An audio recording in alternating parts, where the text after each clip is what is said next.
All right, peace and blessings, everybody. It's Tuesday, March the 6th, the year 2018. What you're about to hear is an interview with a man named Jeremiah. Jeremiah is a friend of David Hinkson. He has been working with David Hinkson using drawings and phone conversations and emails from David Hinkson for over a year.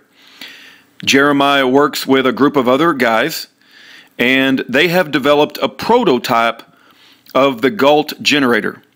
I am told that nobody on the outside is claiming that this is a free energy generator, or nobody is claiming that it is a over unity generator. What they are demonstrating is that they can put an additional load on the GALT generator and it speeds up. That's quite an amazing feat in just a quick and dirty prototype that was displayed in this video. At some point, we will be interviewing another man who will go through some drawings, and he will offer to the public, go build it yourself and see for yourself.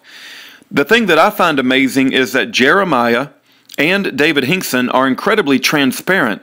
They're not trying to hide any of this. They're trying to put it out in the open for public consumption and public critique.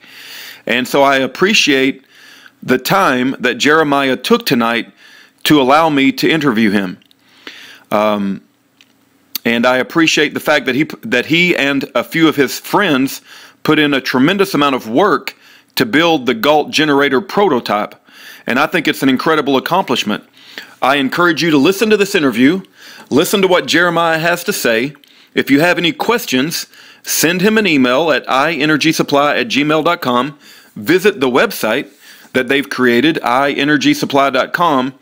And I know all of you skeptics will think, well, they just want money. But I don't get that impression. I get the impression they're trying to develop an invention that David Hinkson has created from prison.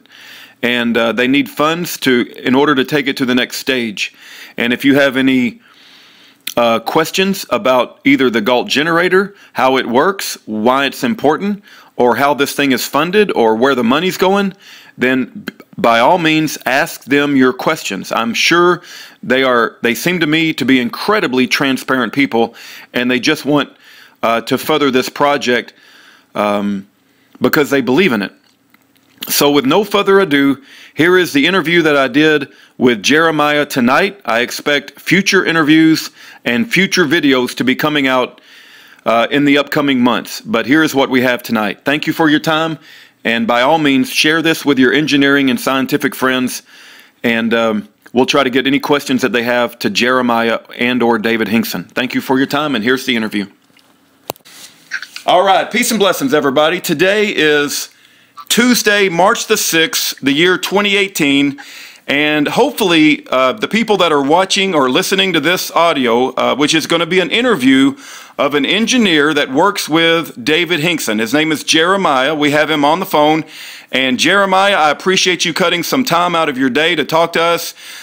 Can you please introduce yourself and let us know what you would like to know? And I've developed a list of questions, Jeremiah, after watching that video, to try to understand what I'm watching, and maybe you can help explain it to me and maybe the audience as well.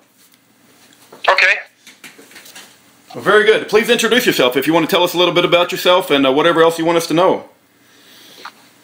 Well, I moved down here to Idaho about 6 years ago, and I've been working with this kind of stuff my whole life, building prototypes and testing different ideas. So I stumbled onto an experiment one day. It was a Hinkson transformer. It was a research prototype, totally different concept than the GALT, which grabbed my attention immediately. So I've been working on David's prototypes and ideas ever since. Later, Dave and I we got to talking, and the GALT subject was brought up. And this is just an idea that he had in his head that Nikola Tesla. It was partially based on part of Nikola Tesla's idea. He just modernized it because there's things these days that we have access to that Nikola Tesla didn't.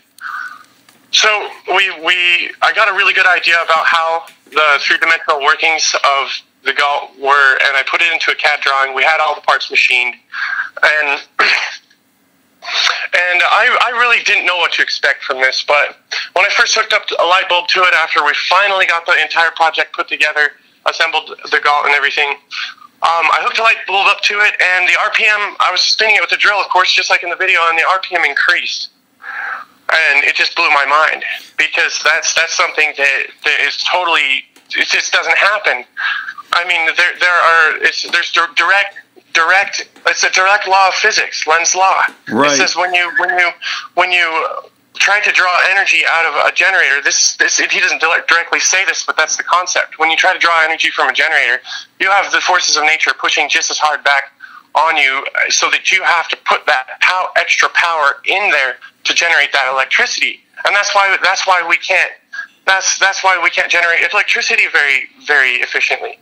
But what we've accomplished, but what this means is that when you apply what we're doing, when you apply a load to the generator and you start drawing power out, because it doesn't slow down and take more power to continue generating that electricity, and because it speeds up, when you draw the power from it, then you put 2 and 2 together. You know what I mean? Yeah, no, I definitely saw there was a section of the video where you're lighting up more light bulbs, and the RPM actually increases, which was quite impressive. But Jeremiah, if you don't mind, I'm gonna take us a step back to kind of give some context to the making of this video, your involvement, and just kind of build up to where we are right now on today, right, March the 6th, 2018. But if you don't mind me asking, how long have you known David, and how do you communicate with him? I'm assuming he's the one who. I heard about him. Yep. I heard about him, and then I started getting phone calls from him, and I was just so interested in everything he had to say that I've been on the phone with him ever since. Probably almost 2 years ago, maybe a year. Okay. Oh, very good. And you communicate with him via phone? Do you communicate with him via core links? Just curious. Yes, email. Okay, good. So you have phone and email, and he can. I assume he mails you letters with drawings, and because he's mailed me some letters. So. Yeah, all the time. Drawings come in all the time. Very good. Very good. Constant, and it's just amazing. You can do this. He can do this in prison. Yeah. Because I've done my own freehand CAD drawings before with dimensions and everything, just because I like the artistic aspect of it. But yeah, it's pretty amazing what he's doing in there just with a pencil and Yeah, I was very impressed. To draw circles, but to draw perfect circles, because when you're drawing this stuff, to get a clear image across, you can't have. It has to be clear. Yeah, no, I put with David's permission, I put a few of those drawings, not all of them, up on our website, Year of Jubilee, so people can go look at the examples that you're talking about. And I got to say, Jeremiah, when I received those drawings from prison, I'm like, holy smokes, this is pretty detailed stuff to come from a prisoner. So I was very impressed with the drawings as well.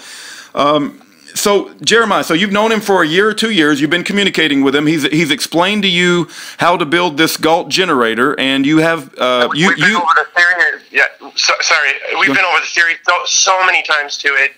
And it's just been a work in progress here. And okay, and I certainly don't want to short anybody that's not on the phone, but is it safe to say that you work with others that are also doing this, or what is like I don't want to know everybody's role, but I'm assuming. I have a lot of help. Okay. I have a lot of help. I mean, there's first of all, the first initial investment that we got was basically donated to us, and we used the investment and we did something pretty amazing with it. And now we are just waiting to proceed, but we just need the funding to we need the funding to proceed. Gotcha. Okay, so we got to do crowdsource funding, and David talks quite a bit about that in my conversations with him, that he wants to raise enough buzz to get crowdsource funds so you guys can take this to the next stage. Let me ask you another question, and we'll get to the point where because I think you're going to be able to go much deeper technically and mechanically as far as description of this generator than I could ever go. But my question to you, as you're working on these projects and you understand that we possibly, if and let me back up, Jeremiah. When I share this with my friends, I put people in two categories. Well, there's probably even more than two, but one category is they're skeptical but closed-minded. They don't even want to see anymore. They've been taught their whole life there's no such thing as free energy, and there's nothing I can do to even make them take a second look. But there are people that I would categorize as skeptical but open-minded, and so they want to know more questions. And that's why I think it's so important that you and I are sitting down, because at some point during this interview, you're going to share an email address, and plus we have access to David, and so people that are listening to this, they can ask questions, right? If they watch that video and they think there's any tomfoolery going on, or you guys are trying to pull one over on somebody,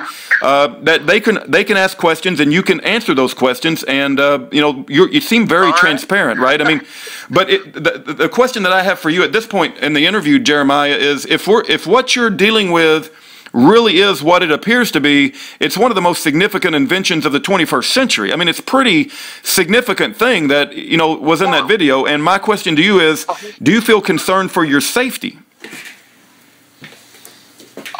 Here and there, I'm trying not to be too paranoid, because if you're too paranoid, you're just going to go hide under a rock and not get anything done. But on the other hand, you have to think about the safety of your life and your friends and family around you.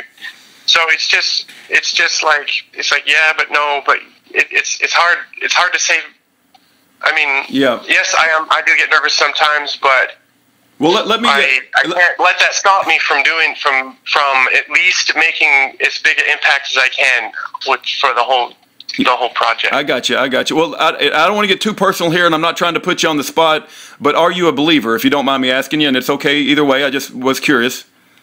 Are you a believer in the Lord? Yes, I believe in God. Okay, okay, very good, very good. Well, I just was curious about that, because I think that's going to become very important, and when you're working on a project that could be this significant, because there's as you are probably aware. I feel like he's helping me. Okay. All the time. Okay. Sometimes I think I don't know how I could have done this if I didn't have some help from him. Yeah. Well, there's forces in the you're fully aware. You're fully aware there's forces in the world that would not want anything like this to become public, I'm sure. So. Yes. Okay. Yeah. What's that, babe? Yeah, my wife is pressing me, because the word God is so vague. And again, if you don't feel comfortable answering anything, that's fine. But do you mind? Or do you believe in God of the King James Bible, or God of the Bible, or which God specifically, so we can clarify that for anybody listening? Well, I probably need to do more research on the subject to answer your question more clearly. I've been spending most of my time just experimenting and learning. I got you. I understand, David. But I have a personal relationship with God, and I do know that when He's there with me and He's helping me with what I'm trying to accomplish, I can tell it's Him. Okay, very good. Well, very good, Jeremiah. I appreciate that honest answer.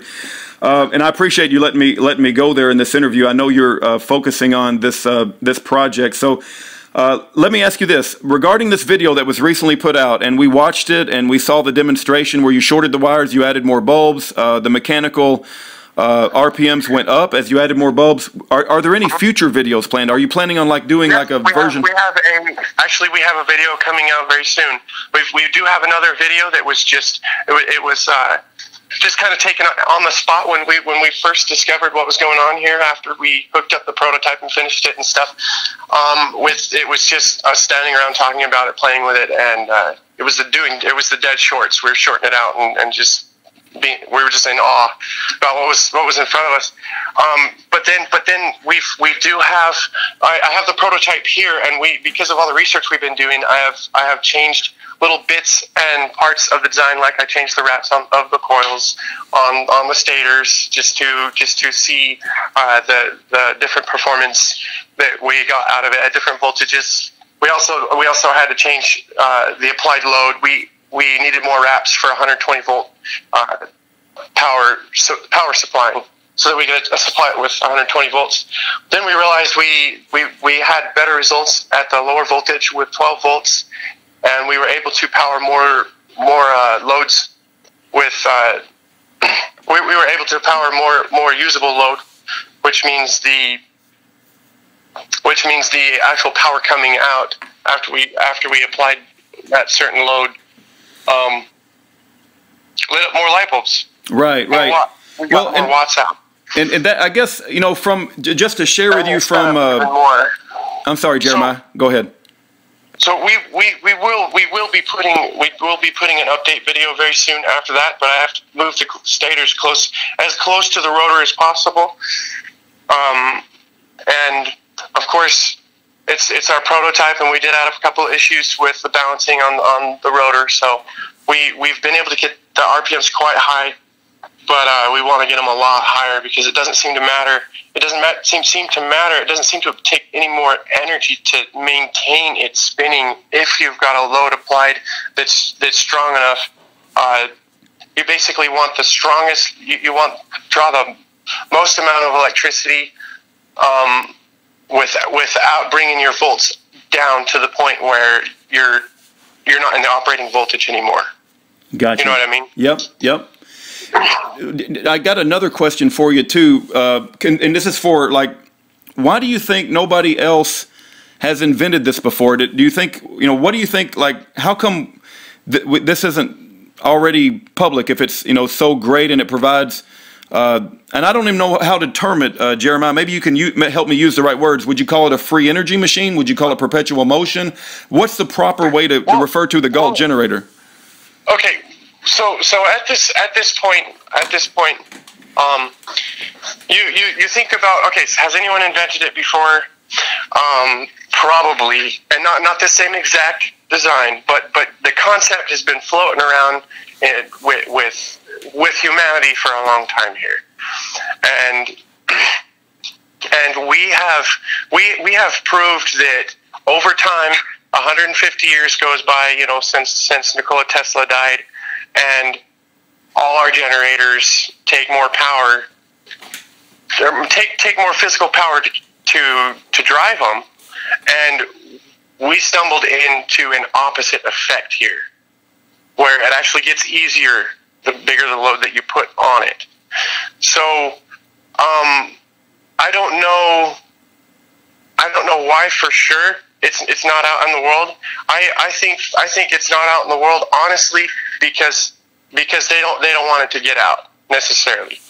And if you try to patent something, nowadays if you try to patent something, they've got such a grasp over the they've got such a grasp on the patent system that they could basically decide now whether they want to allow you to patent it or not. And if you're patenting something that is of this significance, that will damage and threaten the money that they make on a global scale with oil, then they're going to do. It's going to be so easy for them to just say no. We won't give them a patent for that. No, I think that's very insightful, and I think if this thing does work the way you say it does, that they probably would not give you a patent because it would damage the establishment. What words would you? I truly believe that this is free energy. You have to keep your mind open to the possibilities that anything is how you might not perceive it. But this is the best example that I've had in my entire life that proves that free energy is possible. And this is a very, very crude prototype. I mean, I've learned so much about how the magnetic flux inefficiently transfers through a core and how it efficiently transfers through a core. And when we made this prototype, we weren't trying to make it perfect. We were just trying to prove the concept is cheap and as fast as possible. And we did a really good job. Did a really good job doing that. But for instance, the stator cores, every core has inductance. Every core has inductance, and you want your inductance to be as high and your resistance to be as low as practicable. So right now, our inductance of our stator, as amazing as the results are that we've gotten, we're doing it with horrible inductance, and that's just because we needed finer laminates, which would have cost more money at the CAD to get the machine shop to cut it out for us, because it would be more pieces. So we decided that that's something that we couldn't compromise on. We had to save that money, and so we made it out of that. That's just one example. There's more. Our rotor, we made it in 3 parts, and we realized that we didn't have to do that. So we're going to correct the rotor so that we can move the stators in closer to the rotor, so that we can increase our RPM and increase our magnetic flux transfer into the cores. And we also want our magnetic flux to be able to flip as easy as possible. And of course, with any inductor or transformer, your core, if you're not transferring that magnetic flux efficiently, you're going to lose energy to eddy currents, which just cause heat. And of course, so you take the effect that we got, which is a fundamental effect that is usually reversed. It's usually the opposite, and you apply it to the situation, and then you got to come up with your own conclusion. This just makes sense. It's logical. No, it completely makes sense to me, Jeremiah, that you're focusing on a proof of concept, and so you built it as fast as you could, and it wasn't exactly, designed perfectly. You just wanted to build it, to prove your concept. What was shocking to me, and I think I've told you this before, is that as you added more light bulbs, the RPM went higher. I guess my follow-up question would be, if you added 1 light bulb, 2 light bulbs, 3 light bulbs in series, do you expect it to go even higher? I mean, where would you expect the limit to be? I mean, what if you had a whole building of light bulbs? It does continuously go higher. It does continuously go higher, but it lowers your operating voltage, which means if you try to take 120 volt, if you try to take your wall socket, and you try to plug in 120 volt, or you try to plug in a 12 volt battery to it, or a 12 volt light bulb into it, because the voltage is too high, it's out of its operating range, and you no longer it just blows up. Or if you do the opposite, and you take a 120 volt light bulb and try to plug it into a big 12 volt deep cycle battery, you're not going to see the light bulb light up. Not because the battery is not strong enough. It's just because it's out of its operating voltage range. Okay, very good. That's why it's added another dimension to our prototyping process, which is, which is all fine and dandy. But see, what ended up happening is I'm tuning the coils at this point, and you have to have your load just right for the amount of load that you want to put the maximum load you can on the generator without dropping your operating voltage, which can be changed based on RPM. So if we increase the RPM, we can have the same load, and our voltage will be even higher, and our total power output will be even more. And because it's reverse Lenz's law, it's not adding any more strain on the generator. You just, Yeah, no, I think I follow what you're saying. You're going to start pulling a lot of power out of this thing. Yeah. We want to get it probably, if we got it up to 10,000 RPMs, I think 10,000 RPMs would probably be enough to generate enough electricity for an entire household. Wow. A large household. But of course, we've got to fix our rotor, and we've got to fix our stator. We need to get it's called Met Glass. We need to. It sounds like you've got some design improvements that you could implement and make it even better than what we saw in the video. There's no doubt about that, and it's an amazing thing that has been accomplished even with the design that you do have. One other question, Jeremiah: the Searle effect generator.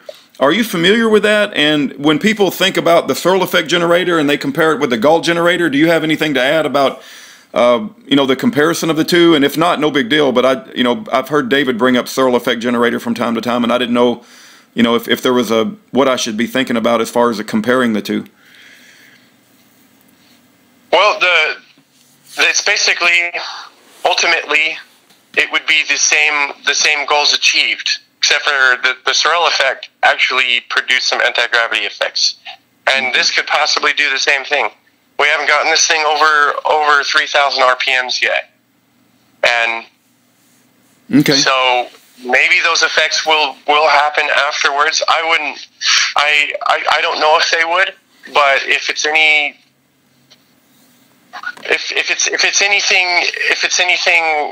I mean, who cares if it does or not? But it would be amazing if it did. But that's one thing different from the Searle generator and this generator is the Searle generator took off the table when it accelerated out without, because he didn't know to put a brake on it, or he didn't know how to disable it necessarily, because it kind of happened to him by accident when he was experimenting. Just like when we attached the light bulb and the thing started speeding up. It was like, holy cow, there's something that was this has been a part of the laws of physics this entire time, and it just hasn't been talked about because it's new, and I've actually seen this effect happen before, but to this scale, nothing like this. So this is literally in this category which is negating lens law, reversing lens law, a lensless generator. You can look all those up. This is the top of the line, and it's just a prototype, and it is so crude. And I know David says that the GALT generator is much more practical, and he obviously thinks the GALT generator has a much more practical usage than the Searle effect generator, and he speaks very highly of his design, obviously. Last few questions for you, Jeremiah, and then I want to give it open to you and whatever else you would like for people to know. But if people want to contact you for questions, is there I know you have a Facebook page, possibly a website. I also encourage people to write letters to David in prison and encourage him. The man's been in prison for 15 years, breaks my heart. I know it does yours too. But if people are just skeptical, let's say that they saw this video, they have a question, how can they reach you and send you emails and things like that? Well, we've got a high energy supply Gmail account that they could contact us with. That'd be the place to do it. Okay. We may have we're still setting up our phone system for the business. But Gmail would be okay. Gmail would be and just to make sure that I give people the right email, because David was indicating that he wants to do crowdfunding so that you guys will have initial source of income to build better prototypes, to finish out the design, and possibly start sending these things out to people in their homes. And again, I'm not jumping the gun, but I'm just telling you things I've heard from David. Is that in line with what you're thinking? Is that there will eventually be a crowdfunding program, and these things will be sent out to people that are willing and that possibly save money on their electric bill? And I guess obviously a lot of things need to happen between now and then, but is that along the lines with your thinking as well, or? Yes, absolutely. Okay. We really need funding right now. That's the main thing that's been stopping us. We've been stopped in our tracks, and we're just. I mean, I'm doing I've been running around with a chicken with its head cut off. Right. Trying to. Trying to make all this happen, and with no money, and now it's just. No, I understand. You got to have money in a venture like this, and we would love to see you guys develop it as opposed to some country, communist country. And David said he's going to give it to whoever takes it, and so we would prefer to see you guys successful. But what's that email address again, if you don't mind? Is it iEnergySupply@gmail.com? Is that the right one? Yeah. Okay. Yes, that's it. All right. Well, Jeremiah, you've been very kind to let me have 30 minutes of your time, and I appreciate you talking about this video that we've seen. For all the skeptics out there, I know there's going to be a lot of them, Jeremiah. I know you know that, but take Jeremiah up on his offer to answer their questions. You can write a letter to David. Don't just dismiss, because people have their whole life been taught that there's no such thing as free energy. There's no such thing as these motors that can develop energy when it's going against the laws of physics. And sometimes I get lost in the verbiage. Jeremiah, I need people like you to keep me straight. But when it uses the lens law in reverse, I don't think you're saying it breaks the lens law. You're just saying it uses lens law in reverse. It's kind of a made up term. That's what it's doing. The term's never been coined before. Well, maybe we'll have coined the term from what we just done, but it doesn't obey lens law. It's literally like one day a guy was like, okay, lens law says that you can't spin a generator and get energy from the ether. Nikola Tesla said we live in a sea of energy, and it's all around us all the time. And we think we're just tapping into that sea of energy using magnetism.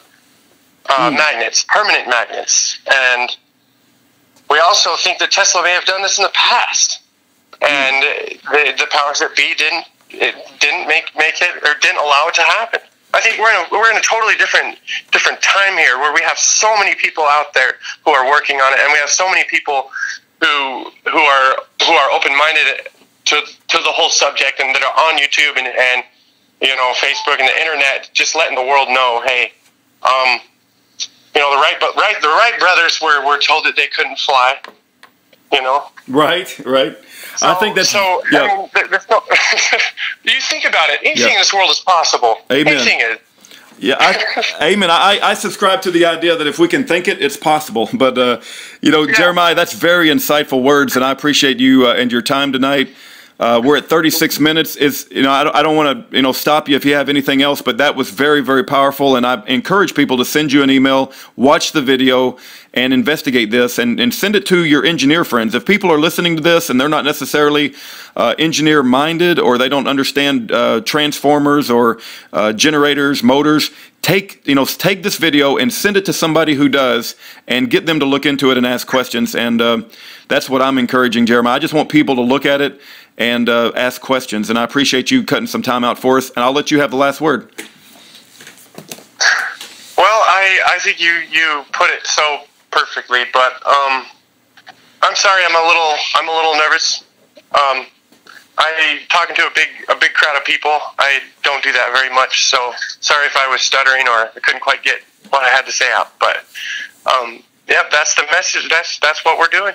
Amen. And hopefully we can launch the rocket and we can blast in outer space. Amen, amen. Praise God, Jeremiah. Thank you for the time, and we'll end the interview now. And don't forget the address, ienergysupply@gmail.com, and check it out. Thank you, Jeremiah, for your time.